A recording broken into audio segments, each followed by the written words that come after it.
అందరికీ నమస్కారం. ఏ రోజు బ్రేకింగ్ న్యూస్ కి స్వాగతం. చూస్తున్నందుకు ధన్యవాదాలు. నమస్కారం. 1 మినిట్ న్యూస్ కి స్వాగతం. ఈ రోజు భారతదేశ రాజధాని ఢిల్లీలోని చారిత్రాత్మక ఎర్రకోటలో జరిగిన షాకింగ్ దొంగతనం గురించి మేము మీకు తెలియజేస్తాము.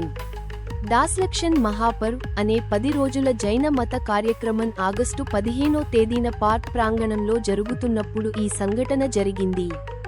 సెప్టెంబర్ 3, 2025న లోక్సభ స్పీకర్ ఓం బిర్లా సహా ప్రముఖ అతిథులను స్వాగతించడంలో నిర్వాహకులు మరియు భక్తులు నిమగ్నమై ఉన్నప్పుడు ఒక తెలివైన దొంగ ఈ అవకాశాన్ని ఉపయోగించుకున్నాడు.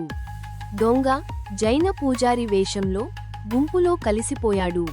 ఎవరూ అనుమానించకుండా 1 కోటి రూపాయల కంటే ఎక్కువ విలువైన బంగారం మరియు రత్నాలు పొదిగిన కలశాన్ని ఇతర విలువైన వస్తువులతో పాటు దొంగిలించాడు. ఈ కలశం సివిల్ లైన్స్కు చెందిన ప్రముఖ వ్యాపారవేత్త సుధీర్ జైన్కు చెందినది. ఆయన దానిని పూజల కోసం ప్రతిరోజు ఇంటి నుండి తీసుకువచ్చేవారు. ప్రముఖులు వచ్చిన కారణంగా ఏర్పడిన గందరగోళం మరియు రద్దీని దొంగ ఉపయోగించుకున్నాడు. కార్యక్రమాలు తిరిగి ప్రారంభమైనప్పుడు వేదికపై నుండి కలశం కనిపించకపోవడంతో ఈ విషయానికి బయటపడింది. ఢిల్లీ పోలీసులు వెంటనే కోత్వాలీ పోలీస్ స్టేషన్లో కేసు నమోదు చేశారు. ఏసీపీ శంకర్ బెనర్జీ ఆధ్వర్యంలో దర్యాప్తు చేయడానికి ఒక ప్రత్యేక బృందం ఏర్పాటు చేయబడింది. సీసీటీవీ ఫుటేజీలో దొంగ గుర్తించబడ్డాడు. పోలీసులు దొంగను త్వరలో అరెస్టు చేస్తామని నమ్మకంగా చెప్పారు.